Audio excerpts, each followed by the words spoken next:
good morning, everybody. It's not even lunchtime and you've already heard saxophone. That's a great day. That's a great day. Oh, my goodness. Chills to the bone. Very cool. If you're just joining us, my name's Jared. We are in the middle of a series. We're in week 3 of a series that we're actually going to continue and conclude next week at Christmas Eve. Next week, we're having some church. If you have never been a part of one of our Christmas Eve services, we invite you. We would love to celebrate Christmas with you. You have friends, you have neighbors that we would love to have Christmas with as well. There's a stack of invite cards Nate mentioned. I'd encourage you to take some of those on your way out. Then you can drive across the street to Vaughn's and just shove those under windshields. That'd be fantastic. Just kidding a little bit. They've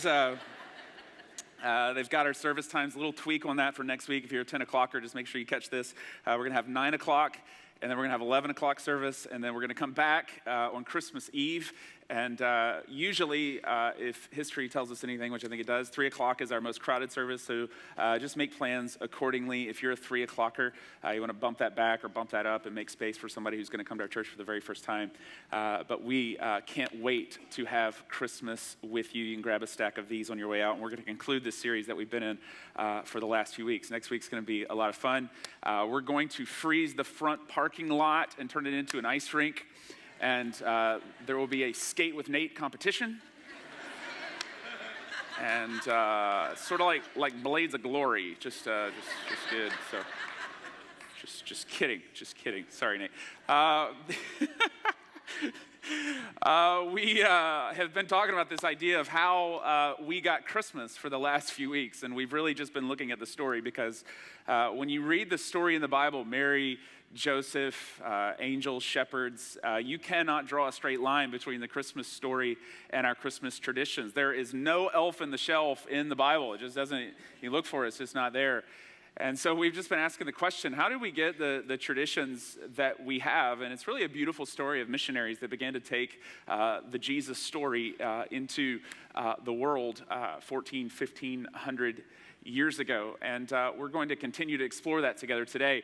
Last week we talked about this idea that for the early Christians, the story wasn't just written in the Bible, the story was written in the sky, that all the cosmos is declaring the birth of the sun, that in the heart of the winter solstice, when the world experiences something unique to us in San Diego called winter, when you're shivering, when it's the coldest, when it's the furthest from fall harvest and the furthest from springtime, that the sun is literally born, that your shadow is a little bit longer, that the world is literally declaring the Christmas story, the birth of the sun and the end of the darkness. And so there's always been those two stories, one written in the scriptures, the other written in the sky, which means if you've never heard the Christmas story, if you go, I don't know the Christmas story, oh, yes, you do.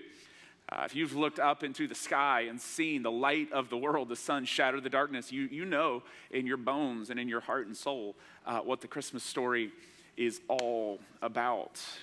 We looked at last week the nativity story that sort of came about because 800 years ago or so there was a lot of confusion. Is Jesus like Zeus or Apollo? Is he just one of the sky gods? Is that kind of who he is? And it was St. Francis of Assisi who really reclaimed and rediscovered for people the nativity scene. You didn't see those 1,000 years ago. It was about 800 years ago in Italy. He reclaimed that. We began to put nativity scenes on display to remind us of the personal nature of the Christmas story, that he's not just the sky God, he's the personal God. He wants a relationship with each and every one of us, and he was born into the most humble of circumstances, and he came into this world, the birth of the sun.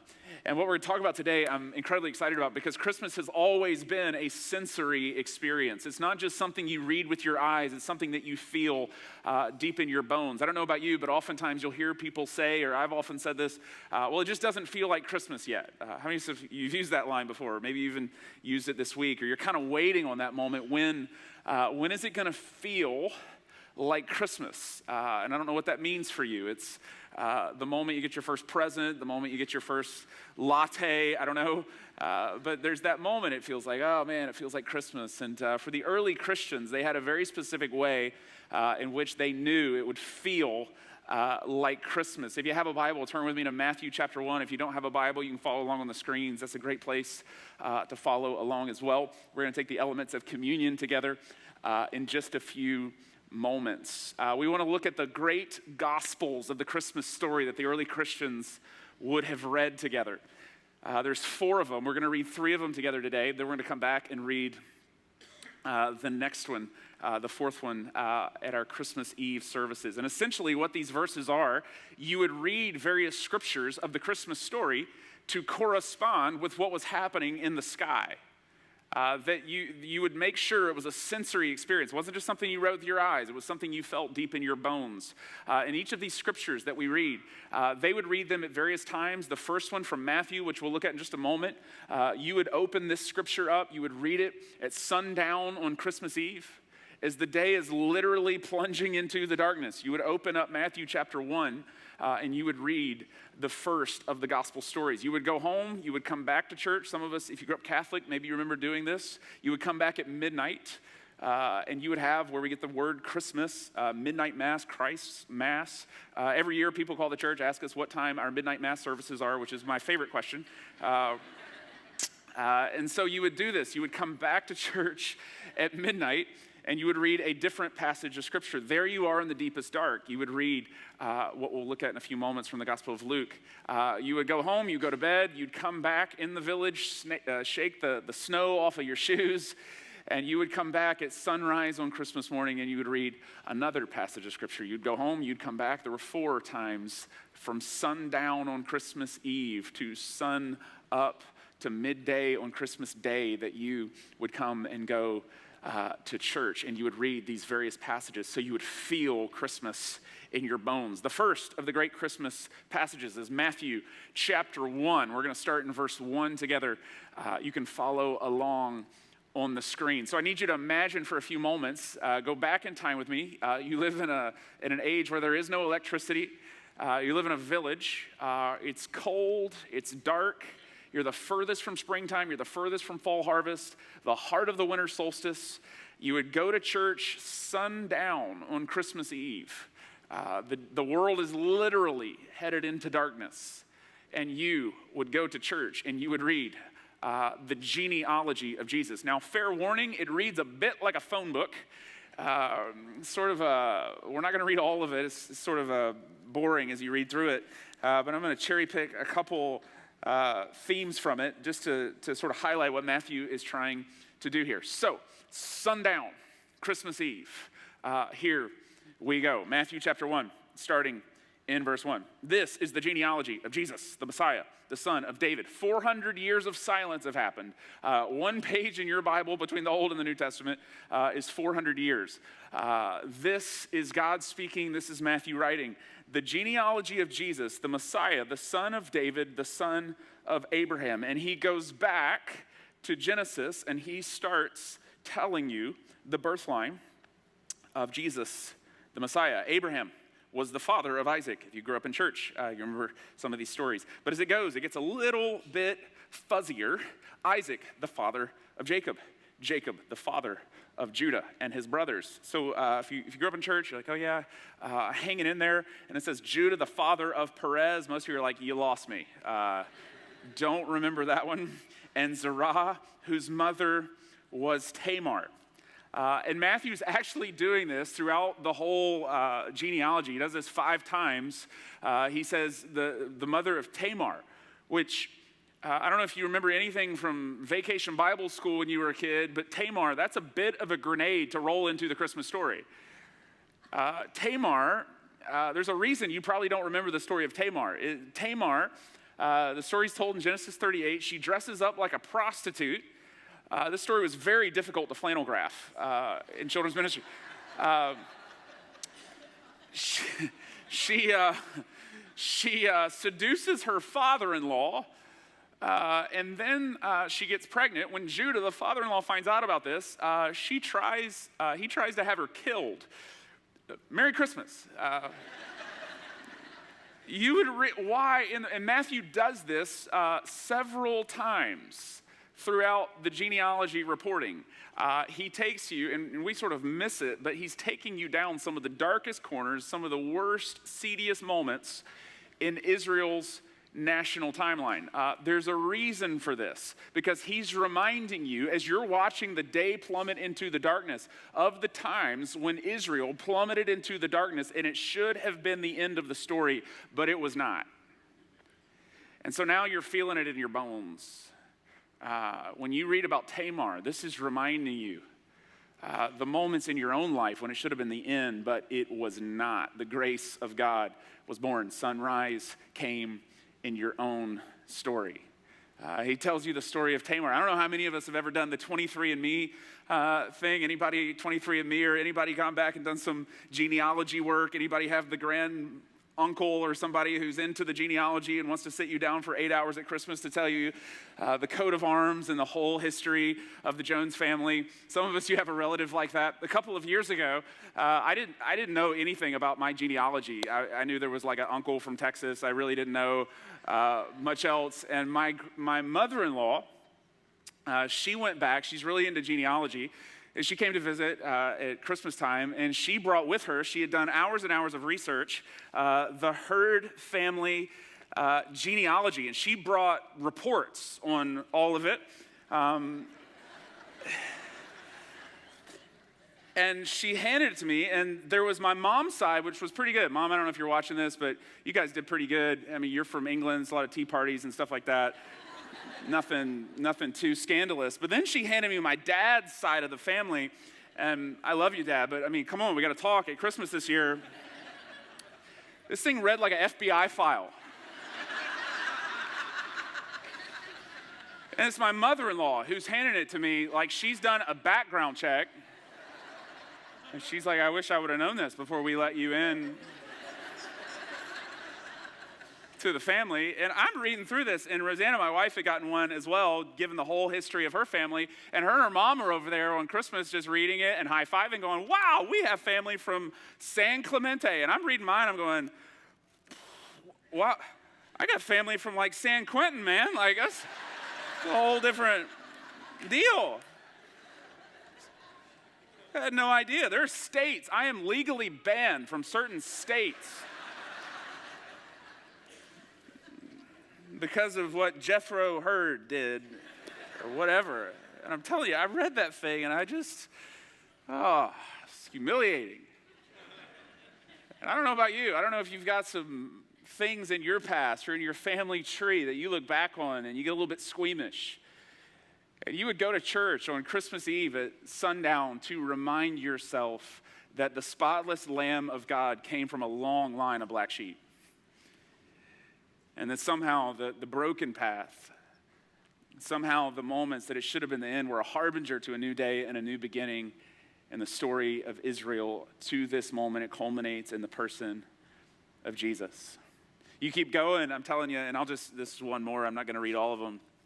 But you keep going in this, and he just keeps doing this. He goes, and it's almost like Matthew's trying to be provocative when he says this. He says, David, the father of Solomon, verse 6, whose mother had been Uriah's wife. Anybody remember who Uriah's wife is? Yeah, Bathsheba.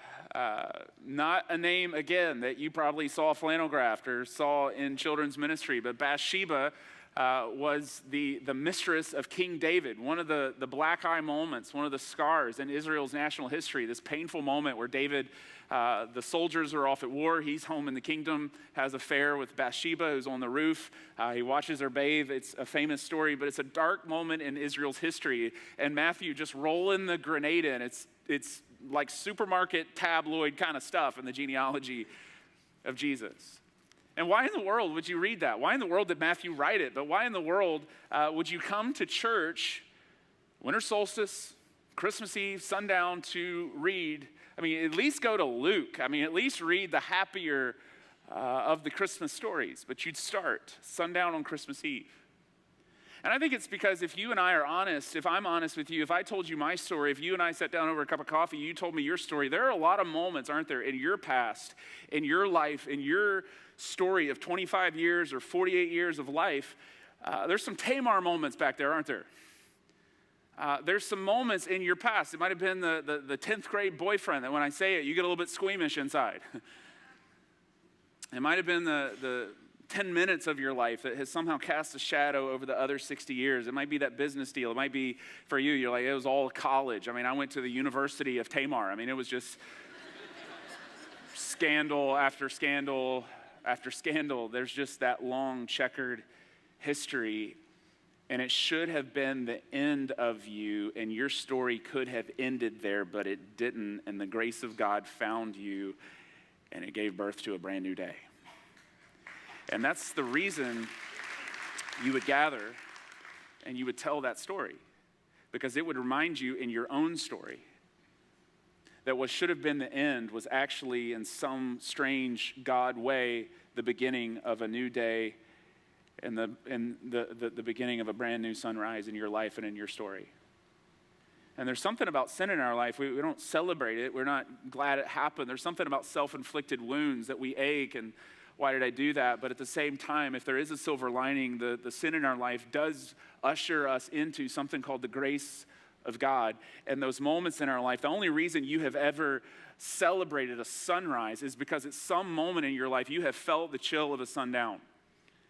And the only reason the sunrise is radiant and beautiful is because at some moment in your life you have felt the sundown and you have thought, oh my goodness. And I would imagine you would tell your story over coffee in such a way that you would go, you know what? I can't believe I survived that. I can't believe I lived to tell the story. And in some strange way, the darkness was actually a foreshadowing to the life that you have now, the grace that you experience, and something about the sundown moments of your life have been the exact thing that have illuminated and given you hope in the sunrise moments to see the sunrise and realize that wasn't the last word. The darkness didn't have the last word.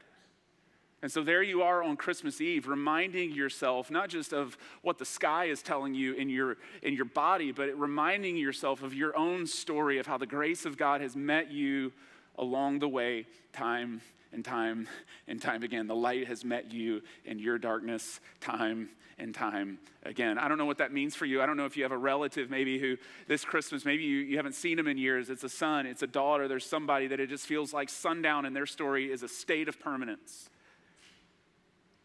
And maybe it hurts to even pray for that person. Maybe there's an ache to Christmas this year because that person just comes to mind and the memories with that person and that darkness that just sort of came over them and took them down. Would this Christmas be a reminder to you that sundown is never permanent? The darkness is never permanent, and maybe it's the first Christmas in a long time you hit your knees and you begin to pray for sunrise in their story again. Maybe it's in your own life, in your own journey, as you look at 2019 and the year ahead, vocationally, in your health, it just feels like you are teetering on the edge of darkness. It feels like you're about to plummet into the darkness. And let this Christmas be a reminder to you, the grace of God, the sunrise happens, what the cosmos is telling us every day, every year at the winter solstice is going to be true in your story as well. And you would gather and you would tell each other this story because it would bring a sense of fresh radiance and hope. The birth announcement, the life, the light of the world, Christ himself, is born in those moments and through the darkest and seediest of circumstances. It's the power of the genealogy of Jesus. You go home, you'd sludge through the snow, you'd stay there for a little while, you'd come back, and now it's midnight on Christmas Eve. And you are literally in the deepest of dark. The world itself in the northern hemisphere, literally in the deepest of dark. And there is a chill on your bones as you're walking to church in the village. There is a chill in the auditorium or the room that you're sitting in as they would read this story over you. And you would go to Luke, and it's sundown. It's happened, the fullness of dark. It's midnight, Christmas Eve, and you would read from Luke chapter 2, verse 1 through 15. I'm just going to read a little snapshot of what you would read on Christmas Eve at midnight. While they were there, verse 6, Luke chapter 2, Matthew, Mark, Luke, verse 6 of chapter 2. While they were there, the time came for the baby, this is Jesus, to be born. And she, Mary, gave birth to her firstborn, a son. So the son has been born. She wrapped him in cloths and she placed him in a manger. We saw this acted out last week with penguins because there was no guest room available for them. And there were shepherds. So we've gone from Jesus to shepherds. And there were shepherds living out in the fields nearby, keeping watch over their flocks when? At night. So it's dark. An angel of the Lord appeared to them, and the glory of the Lord shone around them, and they were terrified. So they're terrified. And the angel says to them, do not be afraid, which is just what they teach you to say at angel school, apparently. Do not be afraid. I bring you good news that will cause great joy for all the people. So you are standing in the deepest dark of the day. And there you are, Christmas Eve. You hope the sun's going to rise again. Last year told you that. The year before, you have pretty good track record at this point. The sun's going to rise, and the shadows are going to get a little bit longer, and winter solstice is going to come to an end, and it's going to be springtime again. But you and your bones are telling this story of the sunrise, the sun being born, the Son of God, and you tell this for a very specific reason. It's dark in the field where the shepherds are. It's the birth of the Son. It's gone from Jesus, and the announcement is made not to kings, not to queens, not to a Caesar. In the backwater province of a Roman Empire, here the announcement comes to the shepherds. And we've done a fantastic job in church of glamorizing or dressing up like or romanticizing, especially we spiritualize the shepherd. We even call pastors a shepherd, which I think is a nice thing when you say it. But we've done a good job of spiritualizing the story. But 2,000 years ago, a shepherd, that was not a job you aspired to. That was a terrible job. It was essentially something that you got there because something went really wrong in your life and in your story. The shepherds were the thugs, they were the criminals, the convicts of their day. And to become a shepherd, it was literally a way they removed you from polite society and they placed you to live among the animals. And you'd be out in the fields 2 months at a time, 6 months at a time, wandering the countryside with the animals. And so if you became a shepherd, it was essentially a position at the bottom of the caste system that was a position of shame in their world. So when they read that, the birth announcement is made to who? The shepherds, those in the deepest dark, in the deepest darkness of the day. It's night, and they're the ones who hear the good news. To be a shepherd, this is pre-shower society. You would be with animals for 2 months, 6 months at a time. And so if you were back around people, you could imagine the filth that would build up on your body. People, if you were a shepherd and you were coming around the corner, people smelled you before you walked in the room.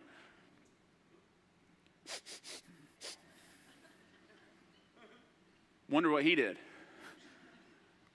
You literally smelled like shame. You would knock people down with your shame. And it's there the birth announcement is made. It's there the Son has been born. The light of the world has shattered the darkness to those in the deepest darkness.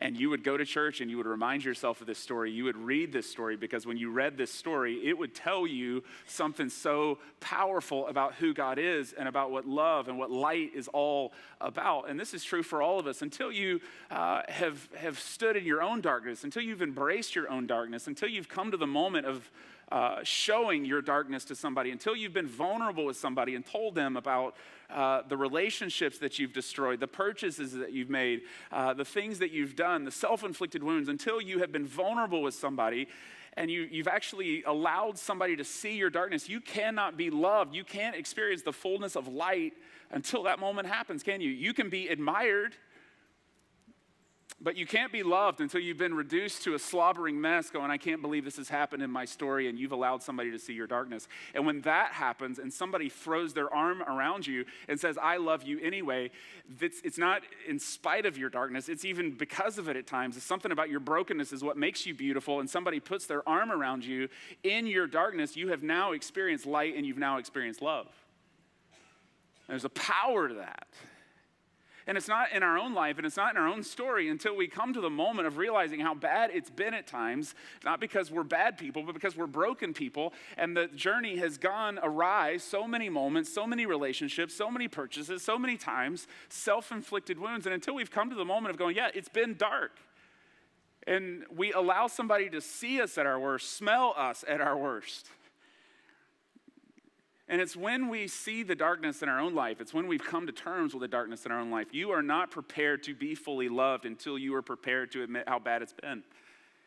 And that's the gospel announcement. That's the Jesus story, the whole thing, that until you realize how bad it's actually been, until you realize you are far worse than you thought you are, but at the same time, you are far more loved than you could possibly imagine, that's when you are prepared to hear the Christ announcement.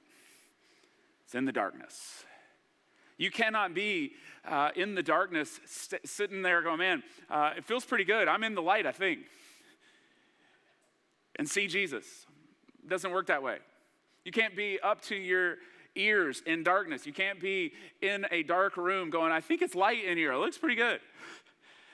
And see Jesus. It's when you and I come to the moment of going, oh yeah, it's been dark.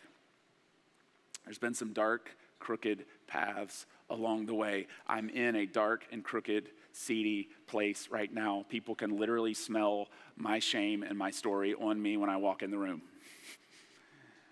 And when you're there, you are now prepared for the light of the world to be born in your story. You're now prepared for the fullness of light, the birth announcement, the hope of Christ comes in those moments when we admit how dark it's been.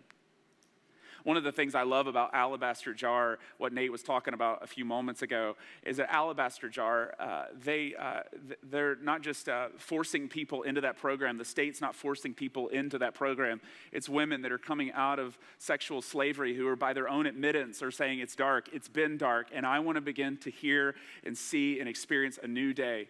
And it's after they've journeyed into the deepest darkness, they are now prepared to experience the freshest radiance of life and light. And the power of it is that they've come to the place in their own life and in their own story of saying there's darkness. And I don't want to live in the darkness anymore. I want to experience a new day and a new life. And when you give to Alabaster Jar, when you support our impact offering, you're turning the light switch on for somebody. It might be July, it might be May, but somebody is hearing the birth announcement of Christ and the light of the world is coming into their story. And one of the most powerful things we do as a church is turning on light switches all over the city, the light of the world being shown into some of the darkest places in our city and in our world. I love that about this group of people here at our church. It's powerful. So you would go home, midnight, you'd take a nap, you'd get some sleep, you'd wake up, sunrise, Christmas morning happens, and before you'd open the presents, you'd go to church. Some of us, you grew up doing this, you'd go to church, and you would come back and you would read the second half of the story. And the second half of the story says this, verse 15, when the angels had left them and gone into heaven, the shepherds, those in the deepest dark, those with the stench of shame, said to one another, let's go to Bethlehem and what? And see. So what's the day itself doing at sunrise? It's transitioning out of the darkness. It's transitioning into the light. Now you can actually see. You're not just reading the Christmas story. You're feeling the Christmas story in your bones. It feels like Christmas at this point. And so you'd read this. They see. Out of the darkness, they're beginning to see. When they had seen him, it says, or let's go to Bethlehem and see this thing that had happened when the Lord had told us about. So they hurried off and they found Mary and Joseph and the baby who was lying in the manger. When they had seen him, they spread the word concerning what had been told to them about this Christ child. And all who heard it were amazed at what the shepherds said to them. But Mary treasured up all these things and pondered them in her heart. And the shepherds returned, glorifying and praising God for all the things that they had heard and seen, which they had just been told, because they were just as they had been told. And so now, it's let heaven and nature sing. It's the nature singing, crying out. It's the nativity singing, crying out. It's all of heaven and earth is joining in this song of the birth of the Son. And you'd experience it in this moment. Your bones would feel it. The day is transitioning out of the night. Your life has transitioned out of darkness into light. Your life has transitioned out of your past into your present and into your future. And that's what Christmas is all about, that our darkness doesn't have to have the last word. Sundown does not get the last word. Sunrise, the grace of God, defines the present and the future. We're going to take the elements of communion together. You would go home. You would come back. We're not going to do this today, but you would come back and you would read one more great passage. We're going to put a pause on it. We're going to come back next week and we're going to read the great passage of Christmas Day that was told throughout all the ages. Just a hint, it's something about light. And in the fullness of light on Christmas Day, you would come back to remind yourself of who the Son of God actually is. And you wouldn't just read the story, but now you would really feel the story. And so it's with a sense of anticipation It's with a sense of longing. What's the day going to do? What's going to happen in the story? To feel the story, you would come back to church at midday on Christmas Day. Next week, we'll pick up where we left off. But today, we're going to come to the elements of communion, the bread, the cup. If you're a Christ follower, we invite you to come to the elements today. It's just a way to remind yourself today as you head into Christmas that the darkness, the Tamar moments of your story were not the end of your story. For many of us, you would say it was the beginning of a brand new day and a brand new story. And as you take the elements of communion, we thank God for that. So from the left side of your aisle, I want to encourage you, ushers, you can come at this time. If you can't stand and take the elements for any reason, just raise your hand. Somebody would love to bring the elements to you. God bless you, my brothers and sisters, as you come to the table.